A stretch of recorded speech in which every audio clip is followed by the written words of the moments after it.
Women's rights is one of the most crucial topics for this year's candidates, primarily the issue of women's health. We know what each of the candidates would like to do regarding this issue, but how will these policies work if enacted? It's up to the woman to decide, really, is kind of my opinion. I believe pro-choice should be a right for all women, but I believe that we should also increase sex education, contraceptives, and even the morning after pill should be free in cases of rape or incest or anything like that. Living in America, we all have the choice or the freedom basically to really form our own opinions and our own beliefs, and I feel that if one person is trying to force their beliefs onto another group of people, then that just totally ruins that whole idea. I actually am pro-choice, although personally I'm pro-life. Growing up Catholic, I was always taught that a life is a life regardless, so for me I would have to say that I'm against abortion. Planned Parenthood is a federation of America whose purpose and focus is on reproductive health. They lobby for pro-choice legislation, comprehensive sex education, and affordable health care.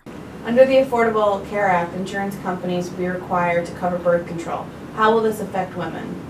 Be a very positive impact on women. Currently, women can spend up to $600 a year on their co-payments for birth control, and so being able to have access to affordable birth control is only a positive for women. That is part of our core mission, that everyone have access to reproductive health services.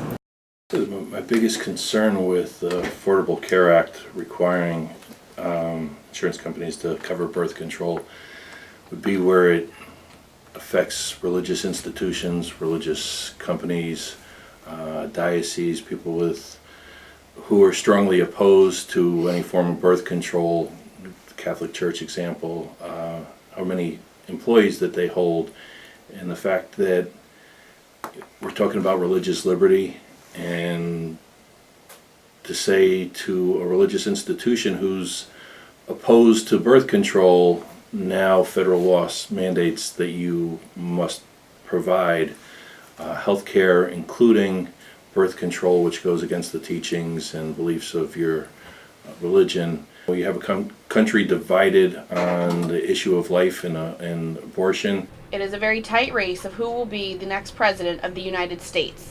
Regardless of who wins this year's presidential election, it is clear that women need to continue to stand up, speak out, and vote. This is Rachel Murata for WCSU News Election Connection.